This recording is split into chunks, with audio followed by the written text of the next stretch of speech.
Tina, please pick up the phone. Tina, please pick up the phone. Tina, please pick up the phone.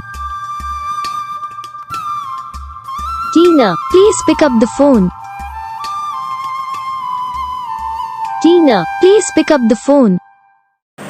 तो guys video को like करना, channel को subscribe करना, comment करके बताना आपको ये वीडियो कैसा लगा, कौन सा पार्ट है जो आपको इसमें अच्छा लगा या फिर कौन सा पार्ट है जो आपको इसमें अच्छा नहीं लगा। अगर आपको रिंगटोन पसंद आई है या फिर आप भी ऐसा कौन सा भी रिंगटोन बनवाना चाहते हो तो आप हमें कमेंट कर सकते हो। हम आपके लिए रिंगटोन बना के चैनल पर अपलोड कर देंगे। आप वहाँ से इसे जल्दी डाउनलोड भी कर सकते हो। डाउनलोड करने के बाद चैनल को सब्सक्राइब कर लेना। सब्सक्राइब करने के बाद जो वाले का आता है तो ऑल सेलेक्ट कर लेना, देखो उसका फायदा रहता है। तो जब मैं वीडियो डालते हैं तब आप तक वीडियो पहुँच जाता है। यानी कि अगर मैं सरल भाषा में बताऊँ